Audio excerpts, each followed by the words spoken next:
The fire crackles in the great hall. Outside, snow falls silently on cobblestone streets. Inside, preparations begin for a celebration that would shape centuries of tradition. But this isn't the New Year you know. The year is 1289, and if you think celebrating New Year's Eve is confusing now with all the countdowns and time zones, buckle up, because back in medieval times, nobody could even agree on when the dang year actually started. Some folks were popping off celebrations in March, others in December, and a whole bunch were convinced it should be in late September. Talk about a scheduling nightmare, right? But that's exactly where our story begins, in a world where the calendar itself was basically up for debate. And the way people welcomed a new year was so wildly different from anything we do today that it might as well have been on another planet entirely. Picture this scene with me. You're standing in the courtyard of a massive stone castle somewhere in the English countryside. The air is absolutely frigid, the kind of cold that seeps through every layer of clothing and settles deep in your bones. Your breath comes out in thick white clouds, and the mud beneath your feet is frozen solid with patches of dirty snow scattered around like nature's confetti. The sky above is that particular shade of grey that medieval winter seemed to specialize in, heavy and low, threatening more snow but never quite delivering. And all around you, dozens of people are moving with purpose, carrying bundles of evergreen branches, hauling massive logs that 3 men can barely lift, dragging in wild boar carcasses from the morning hunt, and shouting instructions in a mix of Norman French and Anglo-Saxon English that would make your head spin. This is how medieval people prepared for their New Year celebration, though they might have called it by different names depending on where exactly you were standing and who was currently in charge. The thing about medieval Europe that really trips people up is just how fragmented everything was. We're talking about a time before nations as we know them really existed, before mass communication, before anybody had standardized, well, anything. So when it came to celebrating the turn of the year, every region, every kingdom, every little feudal territory had their own spin on things, their own traditions, their own absolutely bananas way of marking the occasion. In England during this particular period, the year officially started on March 25th according to the calendar used for legal and official purposes. That's right, March, not January.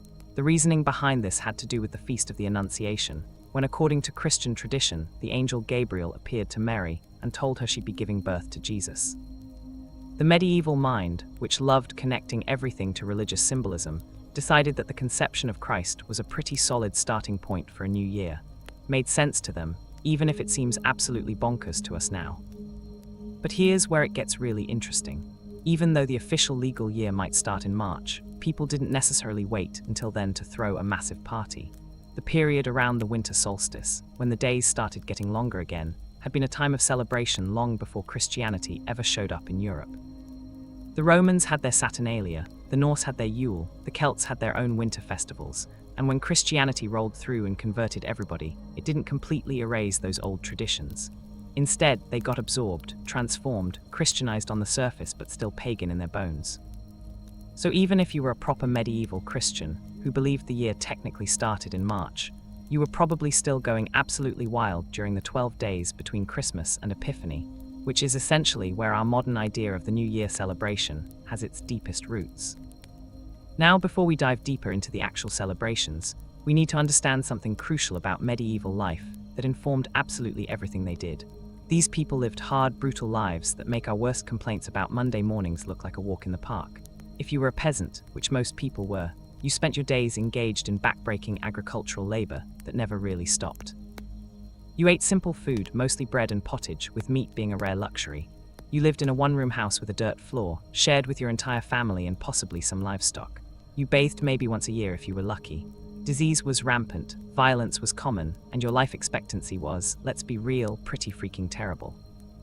So when a celebration came around, when there was actually a legitimate excuse to stop working, to eat better food, to drink yourself silly, and to forget about the grinding poverty and hardship for just a little while, people went absolutely ham. And I mean that in the most literal sense possible, because ham and other preserved meats were exactly what they'd be eating. These celebrations weren't quaint little gatherings where people politely clinked goblets and wished each other well. They were massive, raucous, sometimes violent explosions of pent-up energy and desperation for joy in lives that contained precious little of it. Let's transport ourselves now to the great hall of that castle we started in. It's the evening of January 1st, though remember, this isn't officially New Year in the legal sense, but it doesn't matter because the Christmas season is in full swing and every day is basically a feast day. The hall has been transformed from its usual austere functionality into something that almost feels magical. if you squint and ignore the smoke from the fire pit in the center that's making everyone's eyes water. Evergreen branches have been woven through absolutely everything. They're draped over doorways, wrapped around the wooden pillars that hold up the roof, scattered across the long trestle tables that line the walls. The medieval people were absolutely obsessed with bringing greenery inside during winter, partly because it looked nice and festive, but also because of the symbolism.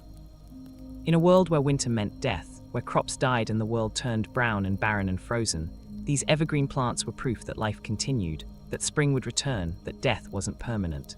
It was hopeful magic disguised as decoration. Hanging from the rafters are bunches of mistletoe, though the tradition associated with it was a bit different than our kiss underneath it custom. Medieval folks believed mistletoe had protective powers, that it could ward off evil spirits and bring good luck to the household. Its origins go way back to Druidic traditions, where mistletoe was considered sacred, especially when it grew on oak trees. By the medieval period, the church was a little uncomfortable with these pagan holdovers, but the tradition was so deeply ingrained that it persisted anyway, just with a Christian gloss painted over it. The fire pit in the center of the hall is absolutely roaring, and I mean that thing is putting out some serious heat. They've dragged in what's called the Yule log, which isn't just any log but a carefully selected piece of wood, usually from an oak or ash tree, that's absolutely massive. We're talking big enough that it takes multiple strong men to haul it inside.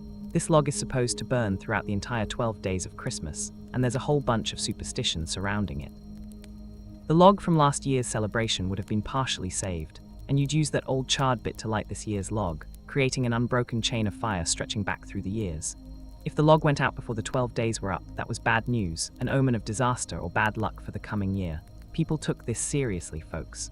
They'd take shifts watching the fire, making sure it stayed lit, treating it with almost religious reverence. Now let's talk about the food, because holy cow, the food at these medieval New Year celebrations was absolutely insane. Remember, for most of the year, most people were eating pretty simple fare. But during these feast days, particularly if you were in a noble household or lucky enough to be invited to one, you'd see dishes that would make your modern foodie friends lose their minds. The centerpiece of the feast would almost certainly be a massive roasted boar. Boar hunting was a big deal in medieval times, considered both great sport and a practical way to get meat. These weren't your cute little farm pigs either. Wild boars were mean, aggressive animals with tusks that could gore a man, and hunting them was genuinely dangerous. So bringing one down and serving it at your feast was a flex, a way of showing off your hunting prowess and your wealth. The boar would be roasted whole on a spit, probably stuffed with herbs and smaller birds, presented on a huge wooden platter with an apple shoved in its mouth, because medieval people loved their dramatic presentations. But that's just the start. You'd have whole swans, their necks curved elegantly even in death, their feathers sometimes carefully removed and then replaced after cooking so the bird looked almost alive on the table. You'd have peacocks prepared the same way, because if you were a medieval noble, you weren't just trying to feed people, you were trying to impress them, to dominate them with the sheer excess of your feast. Subtlety was not in fashion. Then there'd be the pies, and these weren't like your little individual pot pies. Medieval pies were architectural achievements, massive constructions of pastry that might contain whole rabbits, multiple chickens, dozens of eggs, exotic spices that cost more than a peasant made in a year. Sometimes these pies would be made as surprises, where you'd cut into them and live birds would fly out, because apparently medieval dinner theatre was a thing, and they were committed to making it as extra as humanly possible. The tables would be groaning under the weight of it all. Platters of roasted venison, which only nobility were allowed to hunt, making it another status symbol as much as a food. Whole fish, probably pike or sturgeon, dressed up with elaborate sauces made from expensive imported spices. Wheels of cheese, loaves of fine white bread that only the wealthy ate regularly, while the peasants got by on coarse dark bread. Mounds of root vegetables roasted in the coals. Stews so rich and thick with meat that they could practically stand on their own. And desserts, oh man, the desserts. Things like fruit compotes sweetened with honey, since sugar was wildly expensive. Custards and puddings. Spiced cakes that would be soaked in wine or ale until they were basically alcoholic sponges. Speaking of alcohol, let's address that elephant in the room, because medieval people drank like fish, and I'm not even exaggerating. Water was often unsafe to drink, contaminated with all kinds of nasty stuff, so pretty much everyone, including children, drank ale or beer as their primary beverage. During feast times, they'd break out the good stuff. Stronger ales, imported wines if you could afford them, mead made from fermented honey, and various other alcoholic concoctions that would probably violate several modern health codes. The nobles at the high table, sitting on an actual raised platform so everyone had to literally look up to them, would be drinking from metal goblets, maybe silver or even gold if the lord was particularly wealthy.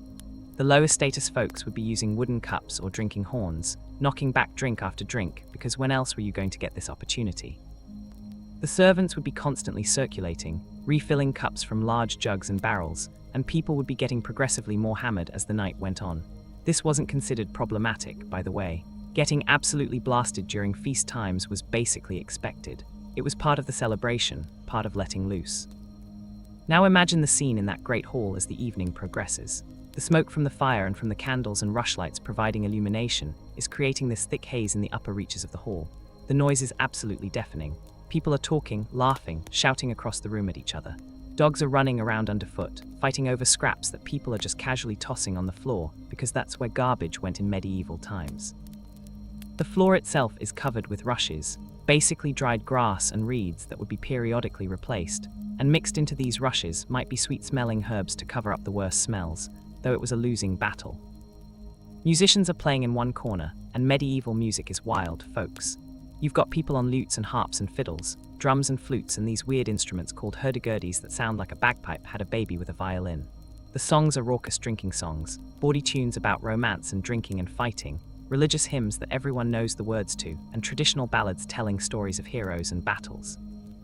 Sometimes a storyteller would stand up and recite an epic poem from memory, going on for hours about some legendary figure's adventures, and people would actually listen because entertainment options were limited, and a good storyteller was worth their weight in gold.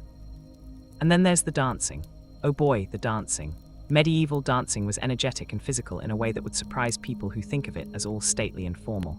Sure, there were courtly dances that were more restrained, but during these feast celebrations, people would be doing circle dances where everyone held hands and stomped and jumped and spun until they were dizzy.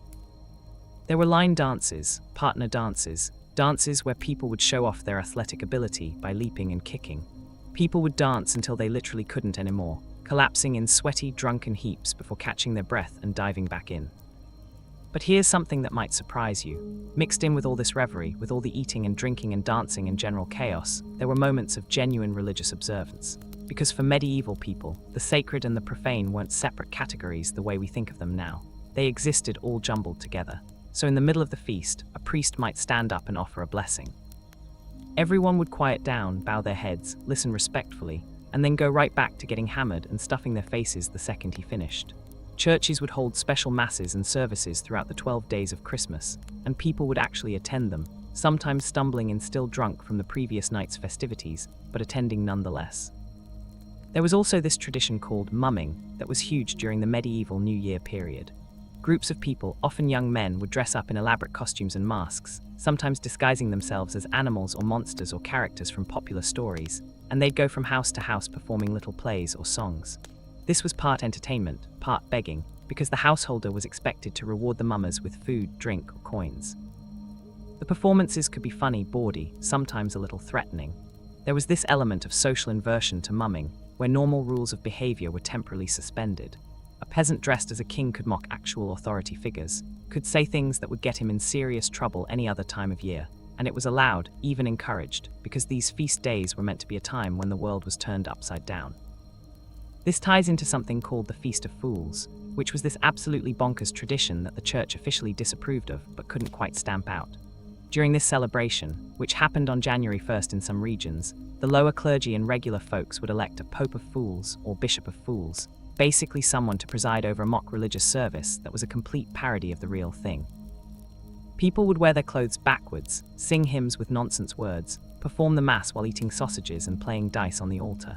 They'd parade through the streets in blasphemous costumes, braying like donkeys in church, generally making a mockery of religious authority. And for a brief period, it was tolerated because these feast days were understood as a pressure release valve, a time when the normal strict social hierarchy could be temporarily loosened without threatening to collapse entirely. Now, if we're being honest, we need to talk about the darker aspects of these celebrations too, because it wasn't all fun and games. Medieval society was violent, and that violence didn't just disappear during feast times. In fact, all that alcohol and all those people crammed together often led to fights. Arguments would break out over perceived slights, old grudges would resurface, and suddenly knives would be drawn and people would be brawling in the middle of the great hall. Lords kept armed guards around during feasts partly to break up these fights before someone got killed, though sometimes someone did get killed. and then there'd be a whole blood feud situation that could last for generations. Sexual assault was also a real concern, particularly for women and servants who didn't have much power to protect themselves. The combination of alcohol, darkness, and loosened social norms created situations where vulnerable people could be victimized. And the historical record makes it clear that this happened, even if medieval writers didn't always dwell on it. The past wasn't some romantic fairy tale, and we do history a disservice if we pretend otherwise. There was also significant class resentment that simmered beneath these celebrations. Peasants who were starving for most of the year would watch nobles feast on more food in one night than the peasants would see in a month. They'd be allowed to participate in some of the celebrations, given some scraps from the lord's table, maybe some ale, but they were very much aware of their place in the hierarchy. Occasionally, this resentment would boil over into actual revolt, though not usually during the feast times themselves. The feasts were partially designed to keep the lower classes pacified, to give them just enough to keep them from burning everything down. Let me tell you about a specific tradition that really captures the weird mixture of joy and superstition that characterized medieval New Year celebrations. There was this thing called first footing that was huge in Scotland and parts of northern England. The basic idea was that the first person to cross your threshold after the new year would determine your luck for the entire year. The ideal first footer was a tall, dark-haired man carrying gifts of coal, bread, salt, and whiskey. Each of these items had symbolic significance. Coal meant your house would be warm, bread meant you'd have food, salt was for flavor and preservation and had protective properties, whiskey was for prosperity and celebration. But here's where it gets interesting. If the wrong person showed up first, it could mean disaster. A woman as your first footer, bad luck. A blonde or red-haired person, also bad luck, which that's some pretty blatant discrimination, but medieval people were nothing if not superstitious. Someone coming empty-handed, you'd basically just cursed your entire year. People took this seriously enough that they'd actually arrange for the right person to be waiting outside their door so they could guarantee a good first footing. They'd literally stage manage fate to make sure they got the outcome they wanted. This belief in the power of beginnings extended to all kinds of other New Year traditions.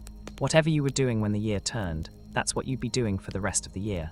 So you wanted to make sure you were doing something positive. You'd make sure your house was clean, that you'd paid off your debts if possible, that you were surrounded by friends and family. Some people believed you shouldn't let anything leave your house on New Year's Day, no garbage, no ashes from the fire, nothing, because that would represent your luck and prosperity leaving. But you should bring things in, hence the first footer bringing gifts. There were also divination practices that were super popular around New Year. Young women especially would perform various rituals to try to figure out who they'd marry or what their future held. They might pour molten lead into cold water and try to interpret the shapes it made. They might peel an apple in one long strip and toss the peel over their shoulder, seeing what letter it formed when it landed, which would supposedly be the first initial of their future husband. They might put special cakes under their pillow and hope to dream of their beloved. On the surface, these seem like fun games, but people really believed in this stuff, and the anxiety about the future in a world where you had so little control over your own destiny was very real. Weather prediction was also a big thing. How the weather behaved during the 12 days of Christmas was believed to predict the weather for the next 12 months, each day corresponding to a month. If it snowed heavily on January 2nd, well, February was going to be brutal. People would keep careful track of these weather patterns, writing them down, comparing them to previous years, building up this folk meteorology that was completely unscientific but felt true because sometimes, just by random chance, the predictions would work out and that would reinforce the belief. Speaking of beliefs, let's talk about the supernatural elements of medieval New Year celebrations, because the medieval world was absolutely saturated with the supernatural in a way that modern secular society just isn't. These people genuinely believed that ghosts, demons, fairies, and all manner of otherworldly beings were real and active in the world. The winter period, especially the 12 days of Christmas, was considered a particularly thin time, when the barrier between the world of the living and the world of the dead, or the world of spirits, was more permeable. This is why you'd see so much emphasis on protection during these celebrations. The evergreen branches weren't just decoration, they were protection against malevolent spirits. Holly was especially important because those sharp leaves could supposedly ward off evil. Mistletoe we already talked about, but it was considered powerful protection, basically magical. People would carry protective charms, sprinkle holy water around their homes, say specific prayers to keep themselves safe. The church encouraged some of this, especially the prayers and holy water, while being uncomfortable with the more obviously pagan stuff, but it all existed in this weird syncretic jumble. There were also beliefs about what the dead were doing during this time. Some traditions held that the spirits of ancestors would return home during the winter feasts, and you had to make them welcome. You might set out food for them, leave doors unlocked so they could enter, avoid doing things that might offend them. But you also had to protect yourself from malicious spirits, from the ghosts of people who died badly and had unfinished business, from demons that might try to slip through when the barriers were down. It was this constant balancing act between welcoming the good spirits and warding off the bad ones.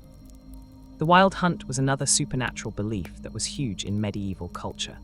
This was the idea that during the winter months, especially around New Year, a ghostly procession of hunters led by various figures depending on the region, maybe Odin if you were in Norse-influenced areas, or King Arthur, or even the devil himself, would ride through the sky at night with a pack of supernatural hounds.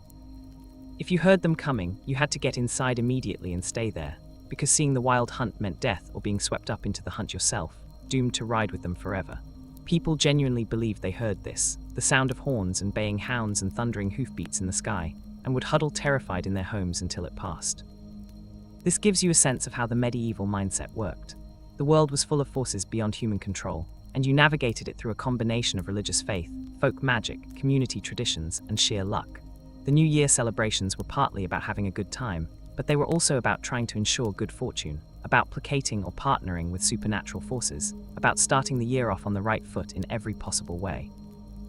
Now let's shift gears a bit and talk about how these celebrations varied across different parts of medieval Europe, because it wasn't monolithic. What was happening in England wasn't necessarily what was happening in France or Italy or Germany or Spain, and the local variations are fascinating. In France, for instance, gift-giving was a huge part of the New Year celebration in ways it wasn't everywhere else. The tradition was to give étrennes, which were New Year gifts, and there was a complex social calculus about who gave what to whom. A lord would give gifts to his vassals and servants, but they in turn were expected to give gifts back to him, though obviously not of equivalent value. It was a way of reinforcing the social hierarchy, while also creating these webs of obligation and reciprocity that held society together. The gifts might be money, clothing, food, or luxury items if you were wealthy enough, and people kept track of who gave what, and social reputation could rise or fall based on the appropriateness and generosity of your gifts.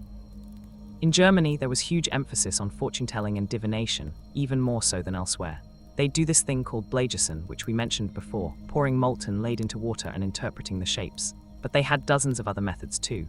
They'd crack eggs into water and read the patterns. They'd burn papers and interpret the ashes. They'd scatter grain and see how it fell. All of these were attempts to read the future, to get some glimpse of what the coming year might hold, and people took it seriously. Consulting local wise women or cunning folk who claimed special knowledge of how to interpret these signs. In Italy, especially in Rome, New Year celebrations had this interesting blend of Christian practice and lingering echoes of ancient Roman traditions. Remember, these were people living literally among the ruins of the Roman Empire, and even though that civilization had fallen centuries before, its ghost still haunted the culture. There would be elaborate church services and religious processions, but there'd also be these folk traditions that, if you squinted, looked an awful lot like ancient Roman practices given a medieval makeover. Communal feasting, gift-giving, the veneration of household spirits, all of this had roots that went back way before Christianity. In Spain, which had this unique history of Christian, Muslim, and Jewish cultures existing alongside each other, at least until the Reconquista really got going, New Year traditions could be even more complex. In areas where Christians were dominant, you'd see the typical medieval Christian celebrations.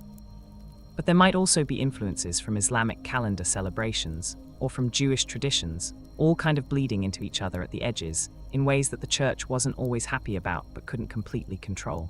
Spain in the medieval period was this incredible cultural crossroads, and that showed up in how holidays got celebrated. In Scandinavia, which had only relatively recently been Christianized by this period, the pagan roots of winter celebrations were still really obvious. Yule was the big thing, and even though it had been officially Christianized, it still felt very much like an ancient Norse celebration. The emphasis was on honoring ancestors, on making offerings to the gods who were now officially saints, but who people still kind of thought of in the old ways, on community feasting and drinking that could get pretty wild. The Vikings had been big on their celebratory drinking, and that tradition didn't die just because some missionaries showed up and talked about Jesus. This brings up an interesting point about how Christianity interacted with older pagan traditions throughout medieval Europe.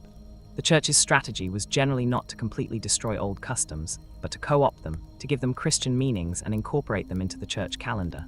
This was practical. You can't just walk into a culture and delete centuries of tradition overnight.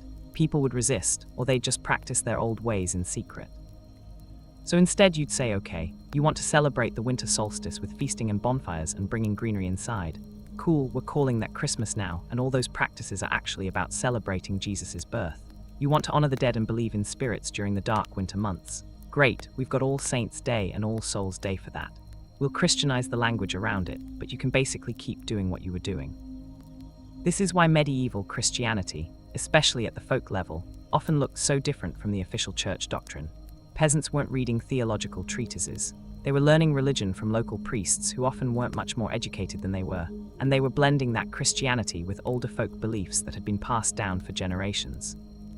So you'd get these hybrid practices that had one foot in Christian theology and one foot in pagan traditions, and the result was this rich, weird, fascinating religious culture that defies simple categorization. Speaking of which, we should talk about some of the weird and medieval New Year traditions that are just absolutely bananas by modern standards. There was this practice in some places of electing a boy bishop during the Christmas season. A young boy, usually a choir boy from the church, would be dressed up in bishop's robes and would actually perform some of the functions of a bishop for a limited time. He'd give blessings, lead processions, even deliver sermons. This was another one of those world-turned-upside-down traditions, where the lowly were elevated and the normal hierarchy was temporarily inverted.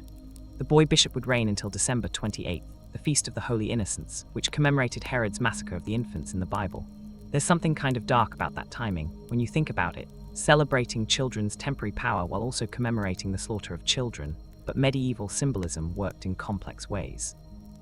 There was also hodening, which was practiced in parts of England, particularly Kent.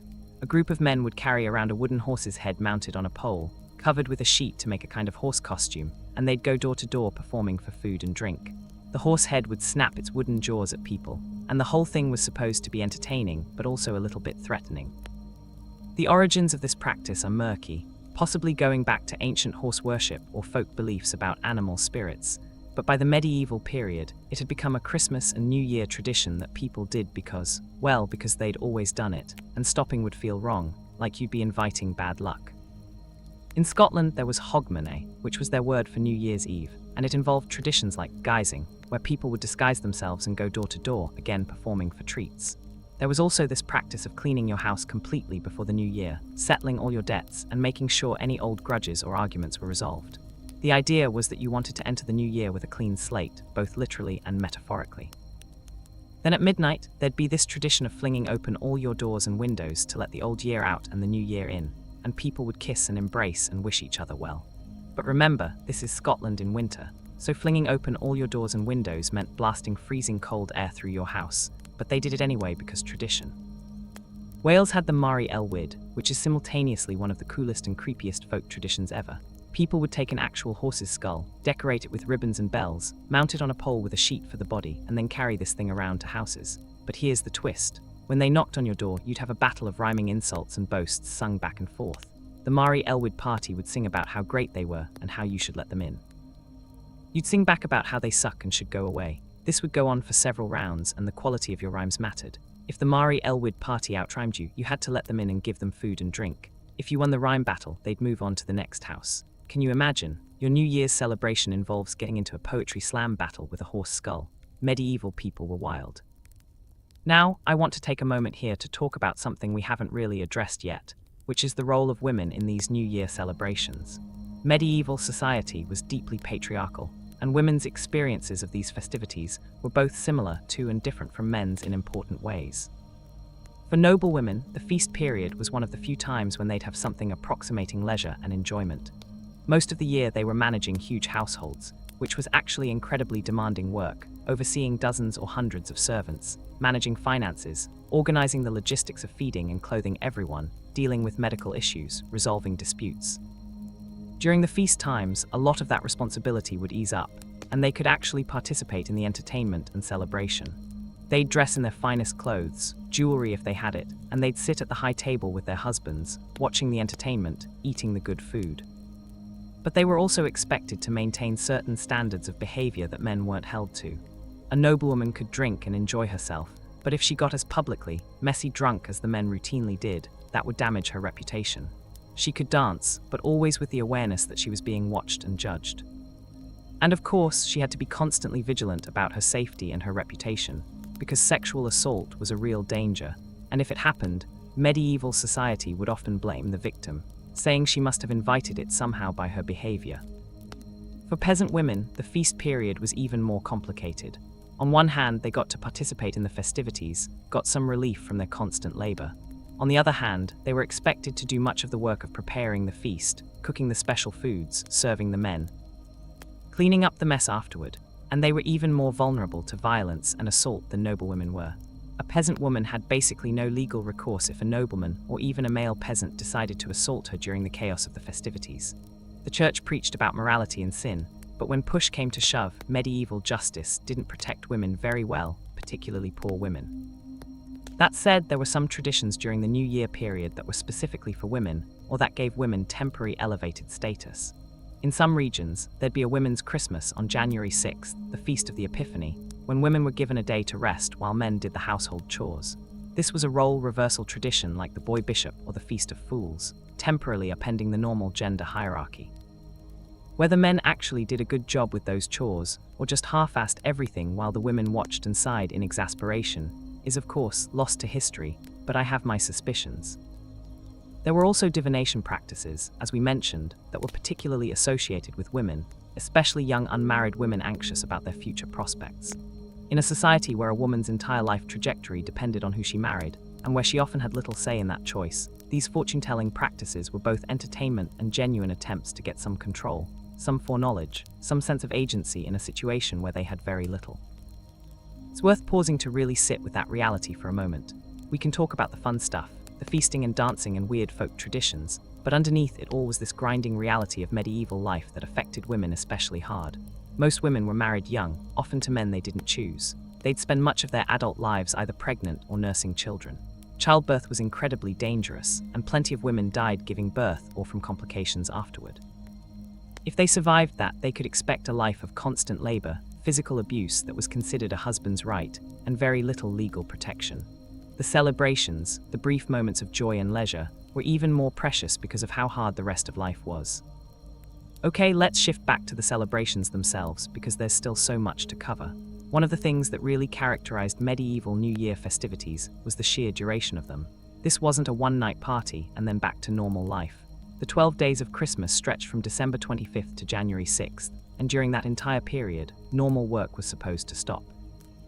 Obviously, essential tasks still had to be done, animals needed feeding, fires needed tending, basic cooking had to happen. But the heavy agricultural labor, the constant grinding work that dominated medieval life, that was supposed to pause. For peasants, this was enforced by their lords. You literally weren't allowed to work during these feast days. This sounds great until you realize it was also a form of control. By dictating when people could and couldn't work, lords maintained their power over peasant labor. It was a gift, sure, but a gift from a superior to an inferior, reinforcing that relationship. And the church backed this up, saying that working on holy feast days was sinful. So you had both secular and religious authority telling you to stop working, and while that might seem benevolent, it was also about maintaining the social order. The days themselves each had their own character and associated traditions. December 26th was St. Stephen's Day, which in some regions was when servants would get the day off and boxes of gifts from their employers, which is where we get Boxing Day in British tradition. December 27th was the feast of St. John the Evangelist. December 28th, as we mentioned, was the feast of the Holy Innocents. Each of these days had specific church services, specific foods that might be eaten, specific activities. January 1st, even though it wasn't the official start of the year in many places, was still celebrated as the Feast of the Circumcision of Christ, marking when Jesus was supposedly circumcised 8 days after his birth, according to Jewish law. This was an opportunity for priests to give sermons about Old Testament law and the relationship between Christianity and Judaism, though often these sermons contained some pretty nasty anti-Semitic content, because medieval Christianity had a terrible track record on that front. January 6th, Epiphany, was huge.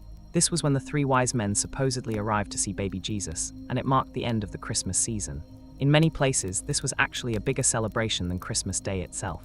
There'd be elaborate church services, special cakes would be baked with a bean or coin hidden inside, and whoever found it would be king or queen for the day. This was yet another temporary role reversal tradition, where someone of low status could be elevated, at least symbolically, for a brief period. Throughout all these days, there'd be ongoing activities. Mystery plays would be performed, religious dramas depicting biblical stories acted out by local people in the town square or in the church itself. These were a big deal, major community events that everyone would attend. The acting was probably pretty rough by modern standards, but people loved them. They made the Bible stories come alive in a way that just hearing them read in Latin, which most people didn't understand, couldn't match. There'd also be sporting activities and games. Despite being winter, if the weather allowed, people would be outside engaging in various contests. Archery competitions were popular, partly because in England at least, men were legally required to practice archery regularly since longbowmen were crucial to English military power. Wrestling matches would happen, football games that were basically mob riots with a ball, bear baiting and cockfighting, if you were in an area that went in for that sort of brutal entertainment. Ice skating if there was ice, though the skates were just bones strapped to your feet, which sounds both uncomfortable and ineffective, but they made it work. Indoor games were also huge. Dice and cards, though the church officially disapproved of gambling. Board games like tables, which was an ancestor of backgammon, or chess if you were wealthy and educated enough to know how to play. Drinking games, obviously, word games and riddle contests. People would pass the long winter evenings with these activities, and during the feast period, they'd do them even more intensely. I want to circle back to something we touched on earlier but didn't fully explore, which is the music of these celebrations. Medieval music is something that often gets misunderstood or overlooked, but it was absolutely central to the festive experience. The problem is that we don't have great records of what a lot of it actually sounded like. Musical notation was limited, and a lot of the folk music was never written down at all, just passed along orally from generation to generation. But we know some things. The church music would be Gregorian chant primarily, these haunting monophonic melodies sung in Latin by trained choirs. If you've ever heard Gregorian chant, you know how otherworldly it sounds, how it seems to exist outside of normal time. In a massive stone church with great acoustics, performed by a skilled choir, it must have been absolutely transcendent. This was one of the few chances peasants had to experience genuine beauty and artistry, and many of them apparently found it deeply moving, even if they didn't understand the Latin words. But outside the church, the music was very different. Folk songs in the local language, ballads telling stories, drinking songs with choruses that everyone could join in on, dance music that was fast and rhythmic, designed to get people moving. Love songs, bawdy songs, sad songs, triumphant songs. The variety was enormous, and remember, this was all live performance. There was no recording technology, no way to preserve a performance except in memory and in the oral tradition. So musicians were incredibly valued. Wandering minstrels could make a decent living going from place to place performing, and a lord who could attract talented musicians to his court was showing off his wealth and status. The instruments I mentioned before, lutes, harps, fiddles, flutes, drums, could create surprisingly complex music when played together. We tend to think of medieval music as simple, but some of it was quite sophisticated. There was polyphony, multiple vocal or instrumental lines weaving together. There were complex rhythms and intricate ornamentation. Medieval musicians were serious artists who trained for years to develop their skills. And dismissing their work as primitive is both inaccurate and unfair to them. Singing was also something everyone did, not just professional musicians. People sang while they worked, while they walked, while they socialized. The human voice was the most universal instrument, free and always available. So during these New Year celebrations, you'd have moments where everyone in the hall would be singing together. Dozens or hundreds of voices united in a traditional song that everyone knew. And those moments of communal singing created a sense of unity and shared identity that was really powerful in a way that's hard to fully appreciate from our modern individualistic perspective.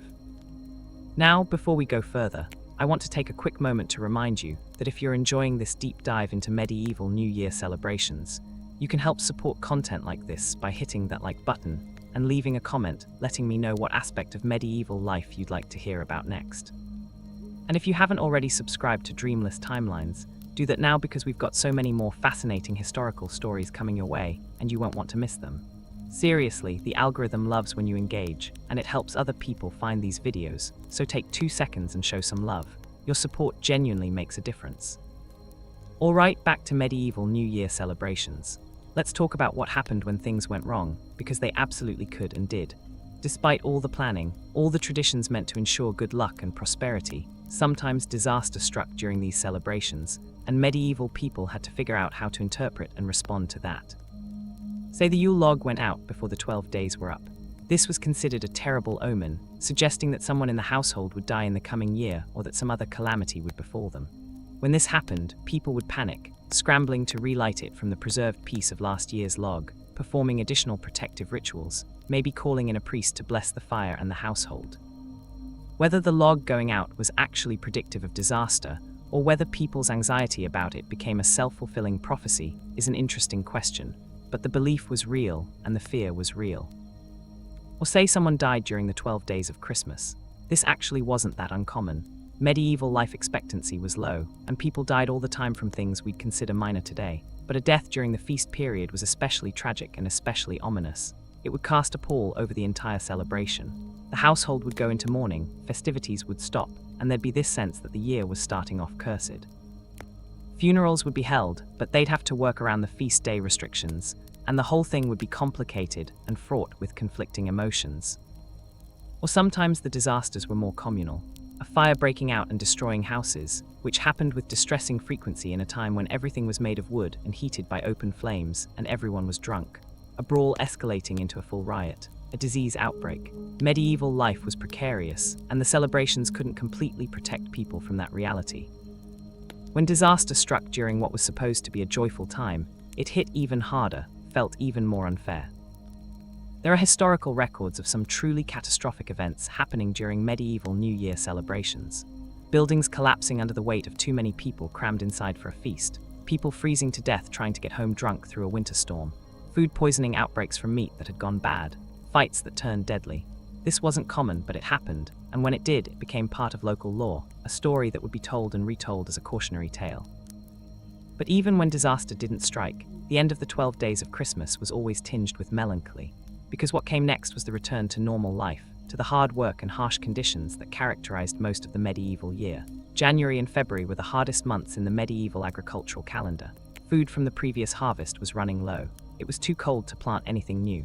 Animals were dying from cold or disease. People were sick with respiratory illnesses, with frostbite, with all manner of winter ailments. The contrast between the abundance and joy of the Christmas celebrations and the scarcity and hardship of deep winter was stark and painful. This is why the celebrations were so important. They weren't just frivolous fun, though they were that too. They were psychological survival mechanisms, ways of storing up joy and good memories and hope to carry people through the hard times ahead. They were communal bonding experiences that reinforced social ties and created networks of mutual obligation and support that people would rely on when things got tough. They were religious observances that reminded people of their faith and the promise of salvation, of a better world beyond this vale of tears. The medieval Catholic Church taught that life on earth was temporary and full of suffering, but that this suffering had meaning because it was a test, and if you endured it faithfully, you'd be rewarded with eternal paradise after death. For people whose daily lives really were full of suffering, this wasn't abstract theology. It was a lifeline, a reason to keep going. And the feast days, the New Year celebrations, they were little glimpses of what paradise might be like: abundance, joy, community, rest from labor. They made the promise of heaven feel more real, more tangible, more worth striving for. Of course, not everyone believed all of this equally strongly. Medieval people weren't some kind of unified monolith of faith. There were true believers who took every word of church teaching to heart. There were skeptics who went through the motions because that's what society expected, but who privately had doubts. There were people whose faith was more about community and tradition than about genuine belief in theological doctrines they didn't fully understand anyway. The medieval church liked to present itself as having total authority over people's spiritual lives, but the reality was always messier and more complicated. There were also people who actively challenged church authority, though doing so was dangerous. Heretical movements would pop up, groups who claimed the church was corrupt, who wanted to reform Christianity or return to what they saw as its pure origins. The church would crack down hard on these movements, executing leaders, suppressing writings, doing everything in their power to maintain orthodoxy. But the impulse to question, to rebel, to imagine alternatives never completely went away. This tension between authority and resistance played out even in the celebrations. The traditions that involved role reversal, that temporarily elevated the low and brought down the high, they were safety valves, sure, but they were also expressions of resistance. ways of saying that the current order wasn't natural or inevitable, that things could be different. The Feast of Fools, where people openly mocked church hierarchy, was tolerated partly because it was contained and temporary, but it was still a form of protest, still a rejection of the idea that authority figures were beyond criticism. And here's the thing: medieval people weren't stupid or naive. They knew perfectly well that their lords and bishops and kings were flawed humans who made mistakes, who abused their power, who failed to live up to their own proclaimed ideals. But they also believed, or most of them believed, or at least they'd been thoroughly taught to believe, that the social hierarchy itself was divinely ordained, that it was the natural order of things established by God. So you could criticize individual bad leaders while still accepting that the system itself was legitimate. The New Year celebrations, with their moments of sanctioned disorder and critique, allowed for that kind of limited, temporary resistance without threatening the foundations of the social order. Now let's talk about something we haven't really addressed much, which is regional and local variation within these broader patterns. When we talk about medieval Europe, we're talking about a geographical area that stretched from Ireland to Russia, from Scandinavia to Sicily, covering thousands of miles and hundreds of different cultures, languages, and traditions. There were broad commonalities. Sure, Christianity was the dominant religion almost everywhere. Feudalism was the basic social structure. Agriculture was the economic foundation, but the details varied enormously from place to place. A peasant in southern Italy was living a very different life than a peasant in Norway. The climate was different, the crops were different, the specific lords and legal systems governing their lives were different, the folk traditions mixed into their Christianity were different. When they celebrated New Year or the winter feast period, or whatever they called it, the specific practices would reflect all those local differences. In Mediterranean regions, where winter was milder, some of the emphasis on indoor feasting might be reduced, with more outdoor activities possible. In mountain regions, where communities were more isolated, local traditions might be preserved more purely, less influenced by broader cultural trends. In cities, where people from different backgrounds mixed together more, you'd get more cultural blending, more innovation in how celebrations were conducted.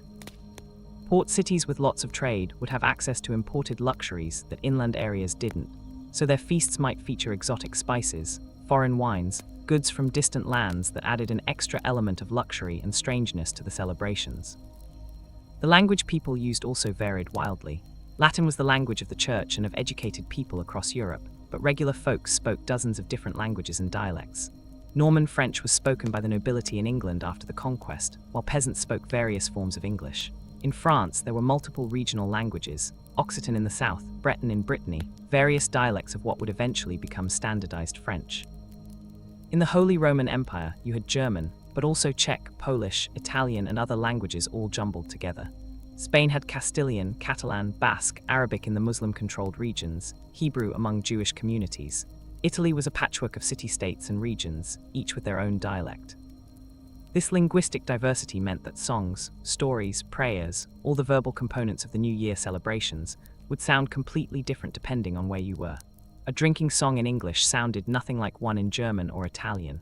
The specific saints venerated and the local legends attached to them varied from place to place. Every region had its own martyrs, its own miracle stories, its own particular version of Christianity that blended universal church teachings with local color. And of course, there were the non-Christian minorities scattered throughout medieval Europe. Jewish communities existed in many cities, often segregated into specific neighborhoods, but still part of the broader urban economy. They had their own calendar and their own celebrations, which obviously didn't line up with the Christian New Year. Muslims lived in parts of Spain and Sicily and other areas, with their own calendar and traditions. The official church line was that these people were outsiders, not part of Christian society, but the reality on the ground was more complex. There was interaction, both positive and negative. There was cultural exchange. There was conflict, but also coexistence. For Jewish communities especially, the Christian New Year celebrations could be a difficult time. Sometimes Christian celebrations would turn violent, with drunk mobs attacking Jewish neighborhoods, destroying property, assaulting or killing people. Other times, Christians and Jews would interact more peacefully, with Christians maybe buying goods from Jewish merchants even during the feast period, or Jews navigating the celebrations as best they could, trying to stay safe and out of the way. It depended enormously on the specific time and place, on the local rulers and their attitudes, on whether tensions were high or if things were relatively calm. This is a part of medieval history that often gets glossed over in romantic depictions of the period. The medieval world was not some harmonious, unified Christendom. It was fractured, diverse, often violent, characterized by deep religious and ethnic tensions that would periodically explode into persecution and massacre. The New Year celebrations, as joyful as they could be for the Christian majority, could represent danger and fear for minorities who had to navigate a society that at best tolerated them and at worst actively sought their destruction. The Crusades, which were a major feature of medieval European history from the late 11th century onward, added another layer to all of this. Crusading ideology emphasized the idea of Christendom united against external enemies, against Muslims in the Holy Land, against pagans in Eastern Europe, against heretics within Christian society itself. This militant Christianity influenced how feast days were celebrated, with more emphasis on martial themes, on songs celebrating Christian warriors, on prayers for victory over the enemies of the faith. Knights who had been on crusade or who dreamed of going would use feast days to display their prowess, to participate in tournaments and mock battles, to tell stories of combat and adventure. The crusading movement brought in exotic goods and ideas from the Middle East, new foods, new textiles, new architectural styles, new concepts that got absorbed into European culture. Some of the spices used in those elaborate medieval feasts, the silk clothing worn by wealthy women, the mathematical and scientific knowledge that was slowly filtering into Europe, all of that came through contact with the Islamic world, even as Christians and Muslims were fighting wars against each other. It's one of those historical ironies that cultures locked in existential conflict with each other still managed to influence and learn from each other. The medieval world was full of these contradictions, these complicated mixtures of hatred and admiration, violence and exchange, rigid boundaries and constant transgression of those boundaries. As we move deeper into January, past the end of the official 12 days of Christmas, life would gradually return to normal, or at least to the winter version of normal. The decorations would come down, though some households would keep them up until Candlemas on February 2nd. The leftover food would be eaten, though in wealthy households there might be so much left over that it would be distributed to the poor as alms, both as an act of charity and as a way of displaying the Lord's generosity and piety. The Lord of Misrule or Boy Bishop would be deposed, returning to their normal status. The world would be turned right side up again. But the memories of the celebration would linger. People would tell stories about what happened, who said what, who danced with whom, who drank too much and made a fool of themselves, who gave the best gifts, who performed the best song or told the best story. These stories would become part of the community's shared history, part of the ongoing narrative that gave meaning to people's lives. Next year, when the cycle came around again, they'd remember previous year's celebrations, comparing them, building up this sense of tradition and continuity. For children especially, these celebrations were formative experiences. They'd remember the excitement, the special foods, the break from routine, the sense of their community coming together. They'd learn the songs and the stories and the rituals by participating in them, and when they grew up, they'd pass them on to their own children, perpetuating traditions that stretched back generations, sometimes centuries. This oral transmission of culture was how societies maintained their identity before mass literacy, before printed books made it easy to preserve information in written form. The role of elders in preserving and passing on these traditions was crucial. Old people who remembered how things used to be done, who could tell you what your grandfather's grandfather did during the feasts, who knew all the old songs and stories. They were living libraries, repositories of cultural knowledge. When an old person died, it was like a library burning down. A whole world of knowledge and experience would be lost, leaving only fragments preserved in the memories of those who'd known them. This is why we have to be somewhat humble about how much we really know about medieval New Year celebrations. The written records that survive mostly describe what the wealthy and powerful were doing, because they're the ones who had literate people around to write things down. We know far less about what ordinary people did, and what we do know comes from scattered references, court records of people being prosecuted for violations during feast days, account books listing expenses, incidental details in stories and poems that weren't primarily about the celebrations at all. Archaeologists can help fill in some gaps. They can excavate feast sites and analyze what people ate based on the bones and plant remains. They can study the material culture, the objects people used during celebrations. They can look at building layouts to understand how spaces were used. But there's so much that archaeology can't tell us: what the songs sounded like, what jokes people told, what it felt like to be there, the subjective emotional experience of these celebrations. That's lost to us, and we have to make educated guesses based on the fragments that remain. This brings us to a broader question about what we're doing when we study history, and specifically when we study something like medieval New Year celebrations. We're trying to understand people who are in some ways like us. They experience joy and sorrow, love and loss, hope and fear, all the basic human emotions that transcend time and culture, but they're also profoundly different from us. They believed things we don't believe. They valued things we don't value. They organized their world in ways that seem alien to our modern perspective. When we imagine ourselves at a medieval feast, we might romanticize it, focusing on the good parts and ignoring the smell and the cold and the ever-present possibility of violence and disease. Or we might do the opposite, emphasizing how brutal and primitive it all was, congratulating ourselves on living in more enlightened times. Both of these approaches are problematic because they're more about us than about actually understanding the medieval people on their own terms. The truth is that medieval people were neither noble savages living in harmony with tradition nor barbaric brutes wallowing in ignorance. They were humans with all the complexity that entails. They were capable of great kindness and terrible cruelty, sometimes in the same person. They created beautiful art and music and literature, and they also participated in systems of oppression and violence. Their New Year celebrations reflected all of these contradictions, moments of genuine joy and community, alongside social inequality and exclusion, religious devotion mixed with superstition and folk magic, traditions that brought people together and divisions that kept them apart. One of the things that's really striking when you dig into the details of medieval life is how much ordinary people's experiences varied depending on factors they couldn't control. Being born into a wealthy family versus a poor one meant completely different lives, obviously, but so did things like where you lived. A person born in a city had different opportunities than someone born in a remote village. When you were born, being born just before a plague outbreak or a famine versus being born during a period of relative peace and prosperity could determine whether you lived to adulthood or not. Your gender obviously made a huge difference. Your health, which was partly genetic luck and partly environmental factors, whether you caught the attention of someone powerful in a good way or a bad way. Medieval people understood this to some degree, though they'd explain it in terms of God's will or fate or fortune rather than in terms of social structures and random chance. The Wheel of Fortune was a popular medieval image, showing how people could rise and fall through circumstances beyond their control. Lady Fortune was depicted as blindfolded, spinning her wheel randomly, elevating some people to the top and crushing others at the bottom. This was seen as just the way things were, the natural order. You prayed for good fortune.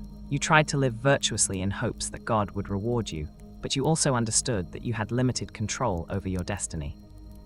The New Year celebrations were one of the few times when this fatalism could be briefly set aside, when people could actively try to influence their luck for the coming year through rituals and traditions. It was a moment of agency in lives that otherwise offered little of it. Whether the rituals actually worked is beside the point. The act of performing them, of feeling like you were doing something to shape your future, that was psychologically important.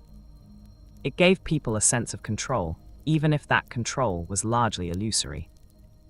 Let's talk now about how these medieval New Year traditions eventually evolved into the modern celebrations we know today, because there's a clear line of descent, even though a lot has changed. Many of our current New Year's traditions have medieval or even pre-medieval roots. The idea of making resolutions, for instance, comes partly from medieval practices of using the New Year as a time for moral and spiritual renewal, for confessing sins and starting fresh. The concept of New Year as a time of transition and transformation, a liminal moment between past and future, that's ancient and medieval people definitely felt it. The countdown to midnight, which is such a big part of modern celebrations, wasn't really a thing in medieval times because most people didn't have accurate timekeeping devices, but they did mark the transition moment, often with church bells ringing or horns being blown. The idea of making noise at the turn of the year to drive away evil spirits and welcome in good luck, that's absolutely a medieval tradition that persisted. Our modern fireworks and noisemakers are secularized versions of the same basic concept. The emphasis on feasting and drinking and being with community, that's carried through unchanged. The gift-giving tradition that we associate more with Christmas now was originally more of a New Year thing in many places, as we discussed with the French trends. The general sense that this is a time to celebrate, to reflect on the year past and look forward to the year ahead, to reconnect with friends and family, all of that has deep medieval roots. What's changed is mostly the religious framing. For medieval people, New Year celebrations, or the winter feast season, were fundamentally religious observances that also involved secular fun. For most modern people, New Year is a secular celebration that might have some religious elements for the personally devout, but isn't primarily about religion. The church's calendar no longer governs how most people organize their time. We have secular calendars, secular holidays, secular frameworks for understanding and marking the passage of time. We've also lost a lot of the community aspect of medieval celebrations. In a medieval village or a lord's household, pretty much everyone would be participating in the same celebration at the same time. It was a communal experience that reinforced social bonds and shared identity. Modern New Year celebrations are much more fragmented. We might go to a party with friends, or stay home with family, or watch celebrations on TV, but we're not all necessarily doing the same things in the same places. Our communities are more diffuse, less geographically rooted, and our celebrations reflect that. Technology has obviously changed things enormously. The invention of accurate clocks made the midnight countdown possible. Telecommunications mean we can instantly connect with people far away, or watch celebrations happening in other time zones. The internet and social media have created new forms of celebration and new pressures around how we present our celebrations to others. Medieval people celebrated for themselves and their immediate community. Modern people celebrate, but also document and share their celebrations, creating performances of joy for online audiences. Yet for all these changes, there's something deeply human and deeply continuous about the practice of marking the turn of the year, of pausing to acknowledge time's passage, of celebrating survival and hoping for better days ahead.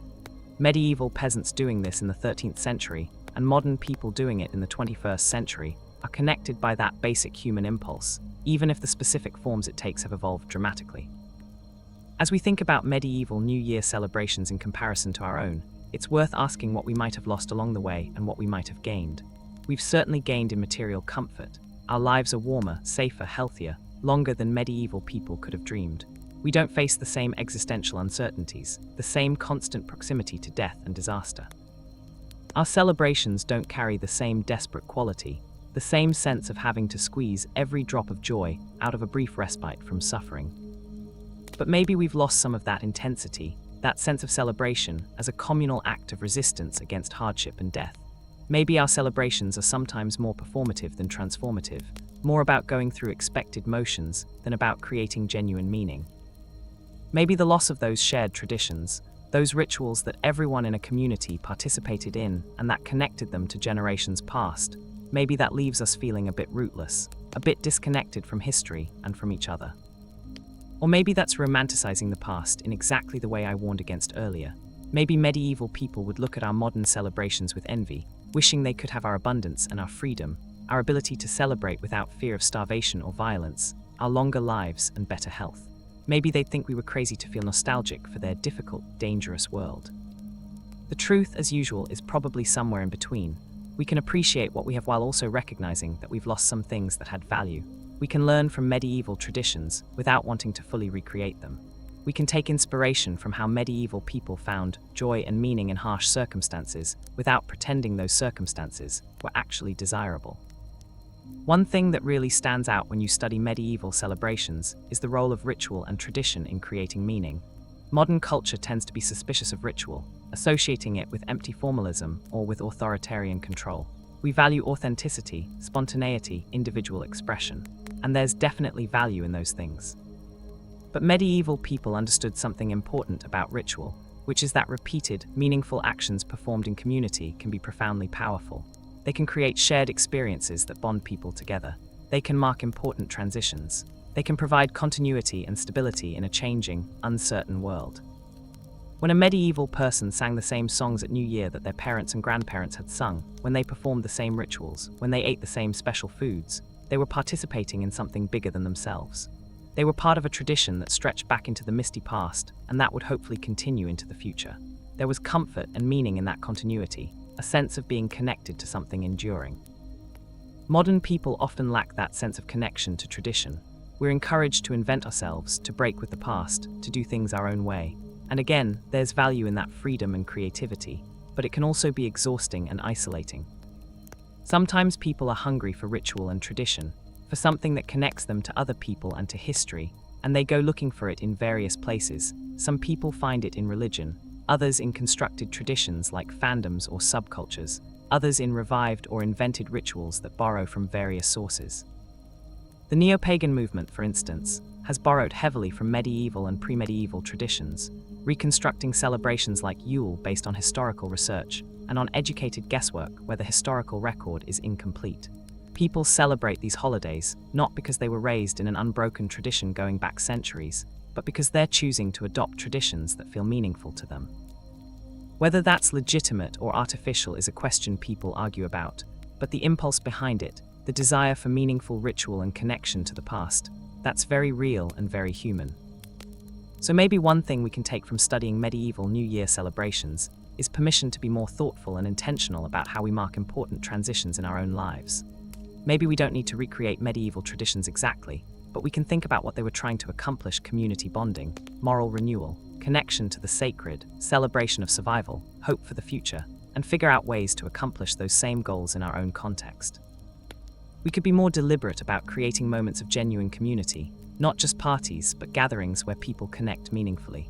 We could revive or create rituals that mark the passage of time, that help us reflect on where we've been and where we're going.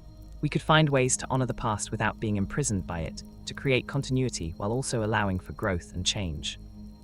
These are big abstract ideas, I know, but they become concrete when you start thinking about specific practices. Maybe you create a tradition of gathering with certain people every new year and sharing what you're grateful for from the past year and what you hope for in the year ahead. Maybe you create a personal ritual of writing down things you want to let go of and symbolically burning or burying them as the year turns. Maybe you find ways to connect your celebrations to larger communities, to traditions that matter to you, whether religious or cultural or something else entirely. The point is that the medieval people weren't just following traditions mindlessly. They were using those traditions to create meaning, to navigate the challenges of their lives, to build community, to connect with the sacred. We can do the same thing, even if our specific traditions look very different from theirs. As this exploration of medieval New Year celebrations winds down, let's return one more time to that great hall we started in, to that cold winter evening in 1289. The feast is winding down now. It's late, probably well past midnight by our reckoning, though no one here has a precise sense of the time. The fire in the pit has burned down to glowing coals. Many of the candles have gutted out. The floor is a disaster, covered in food scraps and spilled drink, and the accumulated debris of hours of celebration. Some people have already left, heading out into the frigid night to make their way home, walking carefully on icy paths, perhaps singing as they go to keep their spirits up and to ward off any spirits of a different sort. Others have simply collapsed where they sat, too drunk or too full or too tired to go anywhere, and they'll sleep right here in the hall, wrapped in their cloaks, curled up near the fire for warmth. A few people are still awake and talking, their voices low now, having conversations that feel more intimate and honest in this late hour. Maybe they're talking about the past year, the people they've lost, the challenges they've faced. Maybe they're sharing hopes and fears about the year to come.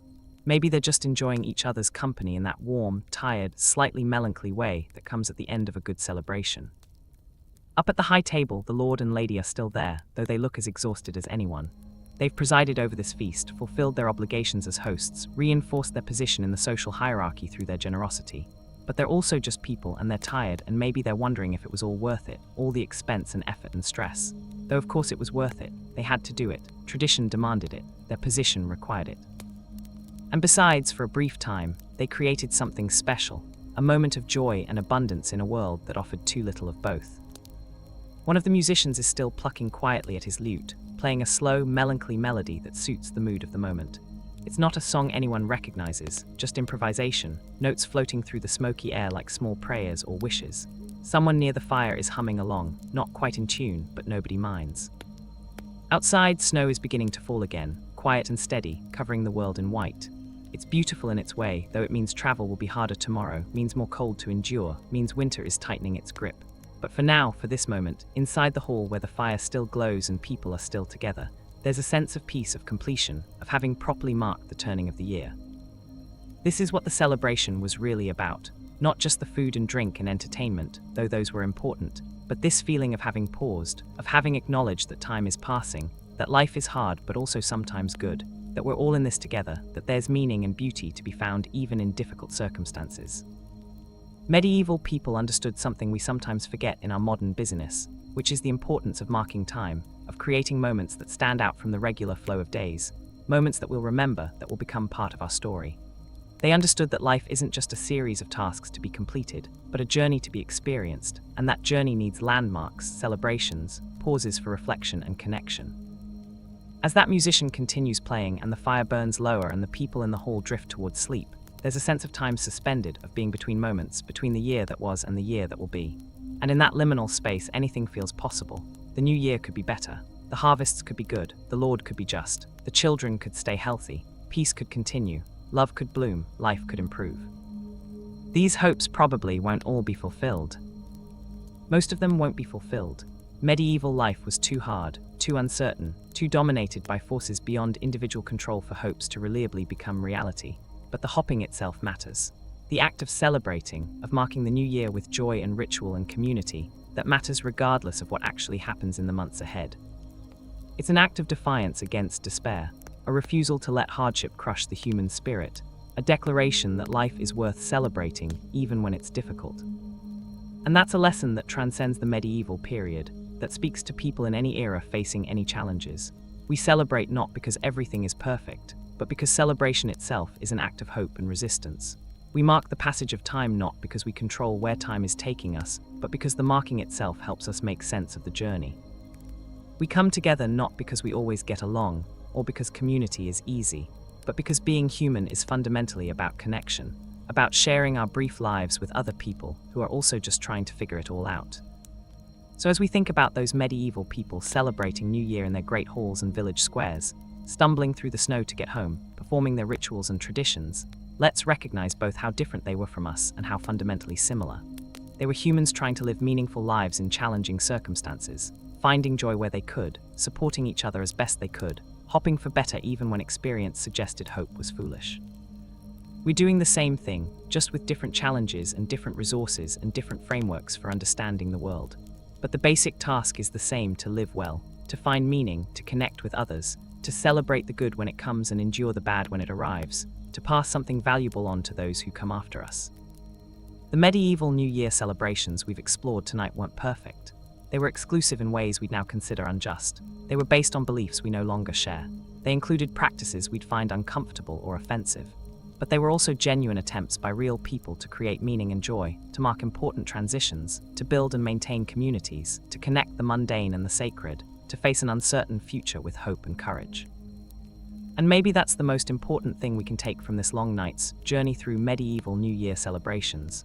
Not specific practices to replicate, but an understanding of what those practices were trying to accomplish, and an inspiration to create our own meaningful ways of marking time's passage, of celebrating life despite its difficulties, of building communities that support us through challenges, of facing the future with hope grounded not in naive optimism, but in the stubborn human insistence on finding reasons to celebrate even when things are hard.